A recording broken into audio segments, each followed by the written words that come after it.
अस्सलाम वालेकुम व्यूअर्स, मैं हूं डॉक्टर शफकत फ़ारूक और आप देख रहे हैं मेरा channel get know it if you don't. मुझे उम्मीद है कि ये अब बहुत इंटरेस्टिंग हो रहे हैं आने वाले वीडियो, तो ये आप इसको बहुत इंजॉय कर रहे होंगे। व्यूअर्स, अब तक हम बात कर रहे थे कि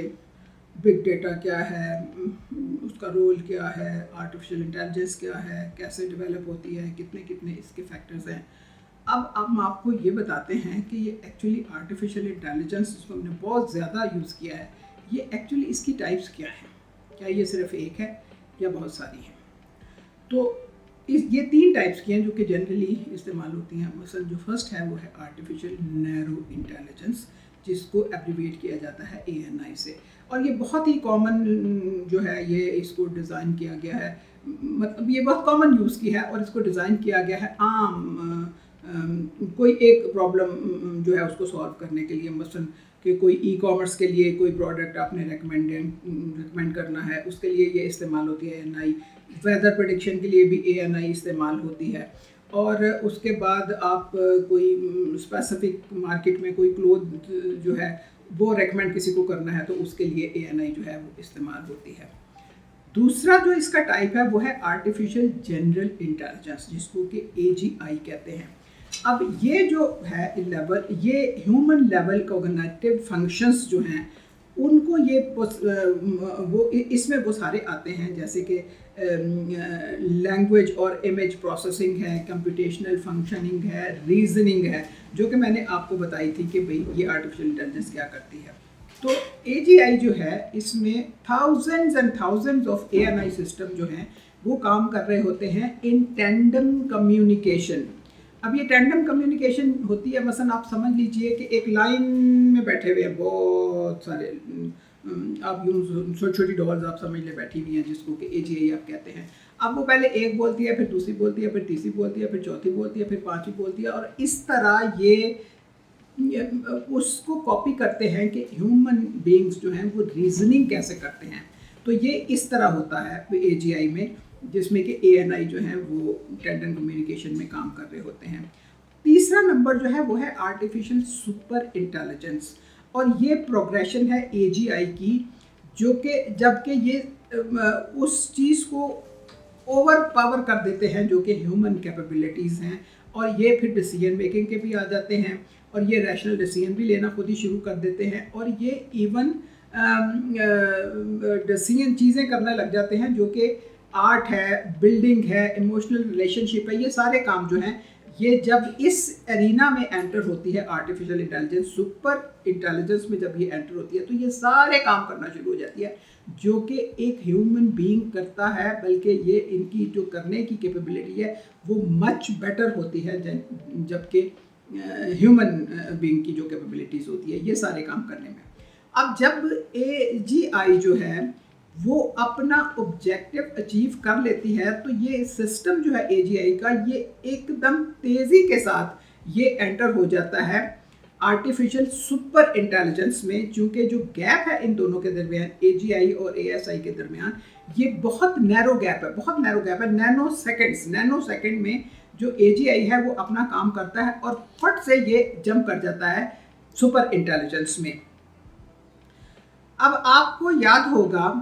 कि ये जो आर्टिफिशियल इंटेलिजेंस है, इसको डेवलप करने की जो रीज़न थी वो ये थी कि ह्यूमन जो है उसकी इंटेलिजेंस को इतनी प्रिसाइजली डिस्क्राइब किया जाए कि मशीन जो है वो उसको बिल्कुल अकॉर्डिंगली एग्जैक्टली सिमुलेट कर ले, जो कि वो जो था जिसका मतलब ये है कि आपका सारा काम जो है, जाहिर है जब आप एक ऐसा सिस्टम डेवलप कर लेंगे जिसको कि आप अलाउ करेंगे कि वो हर काम इस तरीके से करे कि वो जिस तरह ह्यूमन बीइंग करते हैं बल्कि उससे भी बेहतर तरीके से करे, तो फिर उस काम में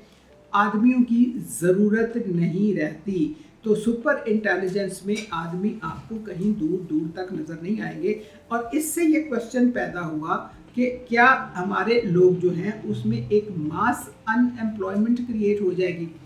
दिस इज़ वेरी फ़नी, इसलिए कि जब आपको याद हो कि शुरू में मैंने आपको बताया था कि वो उन्होंने ये जो बिग डेटा आया था ना, इसकी प्रोसेसिंग के लिए उन्होंने आर्टिफिशियल इंटेलिजेंस को ईजाद ही इसलिए किया था कि इतना बिग डाटा जो है वो ह्यूमन बीइंग की कैपेसिटी से बियॉन्ड था कि वो इसको प्रोसेस कर ले, इसलिए उन्होंने ह्यूमन बीइंग्स को वहाँ से हटा दिया और उन्होंने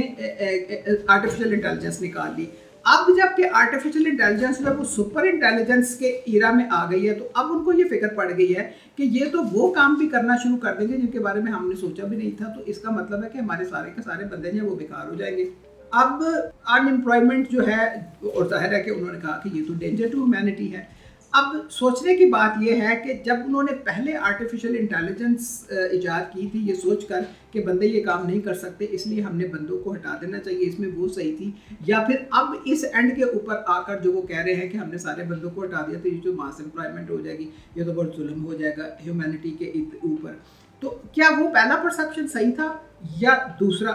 परसेप्शन जो है वो सही है? तो अब ये मतलब ये आज तक डिसाइड नहीं हो सका, ये कोई डिसाइड कर भी नहीं सकता क्योंकि कन्फ्यूजन है। और आपको मैं शुरू से बताती चली आ रही हूँ कि जब शुरू में आई थी 2010, सबसे पहले ये फंड होता था, बंद हो जाता था, फंड होता था, बंद हो जाता था, क्योंकि इतनी ज़्यादा कन्फ्यूजन थी कि उनको ये समझ ही नहीं आ रही थी कि इसको करना चाहिए या नहीं करना चाहिए, जो हम सोच रहे हैं वो ये कर सकती है कि नहीं कर सकती ना। 2010 के बाद जब बिग डेटा की अवेलेबिलिटी शुरू हुई तो इसके ऊपर बेतहाशा काम शुरू हुआ। आज भी 2023 में भी ये कन्फ्यूजन स्टिल मौजूद है कि जो काम के लिए हमने इसको कंप्यूटर एडवांस कंप्यूटर साइंसेस थी, लार्ज अमाउंट ऑफ डेटा था, थ्योरेटिकल अंडरस्टैंडिंग भी हमारे पास अब कंप्यूटर की आ गई है, आर्टिफिशियल इंटेलिजेंस की टेक्निक जो हमारे प्रॉब्लम को सॉल्व कर सकती हैं वो भी हमारे पास है, यानी हर लिहाज से कंप्लीट है। इसके बावजूद क्या हम ये सोच सकते हैं कि हमारा जो ऑब्जेक्टिव है वो अचीव हो गया है? मेरा ख्याल है कि नहीं है, क्योंकि एक क्वेश्चन ये है कि इसकी एक्चुअली एंड गेम है क्या, आर्टिफिशियल इंटेलिजेंस की एंड गेम क्या है?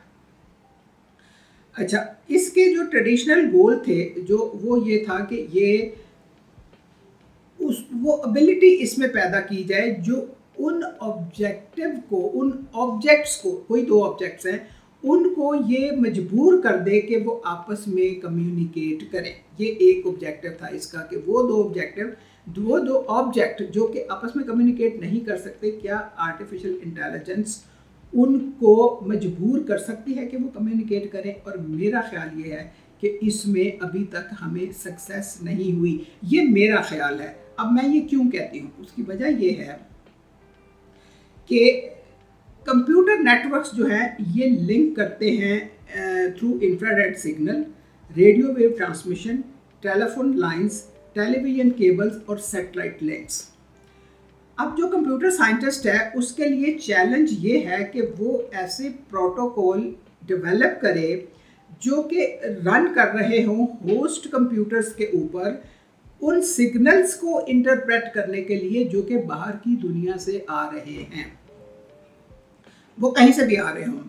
और फिर उन सिग्नल्स को इंटरप्रेट करने के बाद वो उनके साथ मीनिंगफुल डायलॉग में इंगेज करे उन लोगों को जिनके साथ वो, यानी वो जो जहाँ से वो सिग्नल एमिट हो रहे हैं वो ज़रा कोई ना कोई तो भेज रहा है ना, वो कौन है, उसके साथ हम किस तरह कम्युनिकेट करें। और ये टास्क जो है वो यूज़र जो कि होस्ट कंप्यूटर के ऊपर बैठा हुआ होता है उसका ये चैलेंज होता है, और अभी तक हम इसमें सक्सेसफुल नहीं हो सके। पार्टली सक्सेसफुल होंगे बहुत, लेकिन अभी तक ये नहीं है। और इसका भी मैं आपको लिंक दे रही हूँ, आप इसकी डिटेल पढ़ सकते हैं, नेटवर्किंग एंड कम्युनिकेशन, और ये इसकी मैं आपको वेबसाइट भी दे दूँगी, आप वहाँ से पढ़ लीजिएगा, ये बहुत इंटरेस्टिंग है।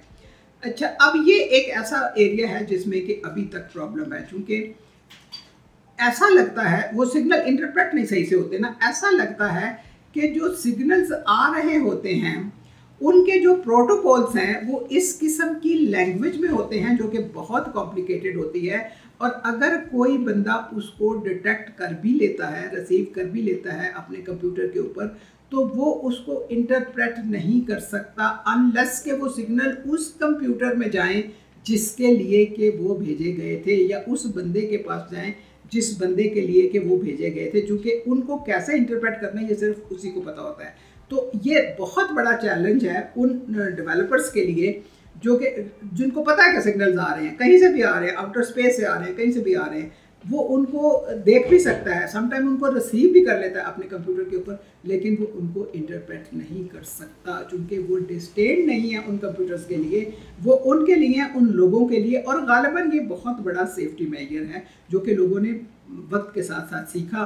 कि अगर ये किसी और के हाथ इसकी कम्युनिकेशन का या इसके इंटरप्रिटेशन का जो सॉफ्टवेयर है किसी के हाथ आ गया, तो फिर ये किसी एनिमी कंट्री के साथ भी हाथ में भी आ सकता है, किसी टेररिस्ट ग्रुप के हाथ में भी आ सकता है, और किसी नॉन स्टेट एक्टर के हाथ में भी आ सकता है।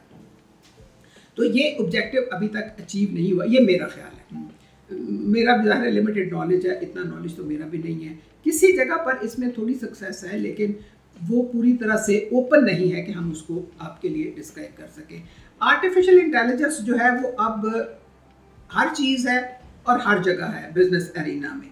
और उसकी वजह ये है कि इसके जो रेंज है वो इतनी ज़्यादा वाइड है और उसकी प्रोपगेशन जो है वो बिल्कुल एंडलेस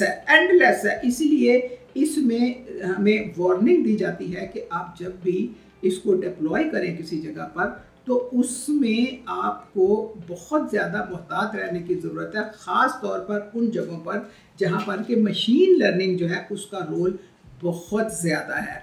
क्योंकि मशीन लर्निंग जो है ये, और इस एहतियात का तकाजा एक ये है कि आपके पास ऐसी मैन पावर, ट्रेंड और स्किल मैन पावर होती है जो किसी एकेडेमिया से निकल के आई हो। एकेडेमिया का मतलब ये है कि उन लोगों को ये सब्जेक्ट पढ़ाया जाता है एज ए सब्जेक्ट जिसमें कि सारी निटी ग्रिटी होती है। वो लोग समझते हैं कि इनको ये जो आर्टिफिशियल इंटेलिजेंस और इसके जो वेरियस फैसेट्स हैं उनको कैसे हैंडल करना है। इसलिए KPMG जो है, जो मैंने आपको शुरू में बताया था कि KPMG जो एक एडवाइजरी ग्रुप है कंपनीज का, और ये एडवाइस करता है ये इसके ऊपर आर्टिफिशियल इंटेलिजेंस के फील्ड के ऊपर और डेटा के ऊपर ना, डेटा एंड एनालिटिक्स जो है वो इनकी बहुत ज़्यादा स्पेशलिटी है। उन्होंने ये एडवाइस किया है लोगों को कि आप एक सिलेबस बनाएं, एक करिकुलम बनाएं जो कि एकेडेमिया में पढ़ाया जाए उन लोगों को ट्रेन करने के लिए जिन्होंने फ्यूचर में आर्टिफिशियल इंटेलिजेंस के वेरियस फैसेट्स के ऊपर काम करना है। उम्मीद है कि आपको ये पसंद आई होगी वीडियो और आपको इंटरेस्टिंग भी लगी होगी। तो हमारा अगला जो वो होगा व्लॉग होगा वो होगा कि क्या आर्टिफिशियल इंटेलिजेंस ह्यूमैनिटी के लिए एक थ्रेट है। ये आपने देखा ना कि हैकर्स कैसे आते हैं, डेटा कैसे करप्ट हो जाता है, वो क्या से क्या बन जाता है। आप इमेज आपने कुछ स्टोर किया हुआ है और इससे मसलन अगर इमेज आपने स्टोर किया और वो करप्ट हो जाए, तो जब आप एयरपोर्ट्स फॉर एग्जांपल जाएंगे तो आपकी वो पिक्चर जो है वो जब कैमरा लेगा और उसको असेस करेगा तो वो तो आप नहीं है, वो तो कैमरा तो कुछ और दिखाएगा। यही वजह है कि बहुत सारे एयरपोर्ट्स के ऊपर अब वो जो आपका आयरस है आई का, उसको वो स्कैन करते हैं, वो आपके चेहरे को स्कैन नहीं करते, क्योंकि वो जो आयरस इमेज है वो तो ना इमेज लिया जा सकता है और ना ही उसको कंप्यूटर में सबमिट किया जा सकता है और ना ही वो करप्ट हो सकता है। तो इसलिए प्रॉब्लम आ रहे हैं, उसको सॉल्व भी किया जा रहा है, और ये कंटिन्यूस प्रोसेस है, और इसके लिए आपको कंटिन्यूस ट्रेन्ड मैन पावर चाहिए जो कि उस दौर के तकाज़ों को समझ सके। आपसे मुलाकात होगी इंशाल्लाह अगले हफ्ते। Thank you for watching kid. आप इसको लाइक कीजिए, आप इसको शेयर कीजिए, इसको सब्सक्राइब कीजिए और अपना बेल आइकॉन ज़रूर दबाइएगा ताकि आपको अगले आने वाले व्लॉग की टाइमली इन्फॉर्मेशन मिल सके, जो कि बहुत ही ज़्यादा इंटरेस्टिंग है। और इसके बाद गालिबन हमारे पास शायद 2 या 3 और व्लॉग है और ये सीरीज़ एंड हो जाएगी। तो आपसे मुलाकात होगी अगले हफ्ते। अपना ख्याल रखिएगा। अल्लाह हाफिज़।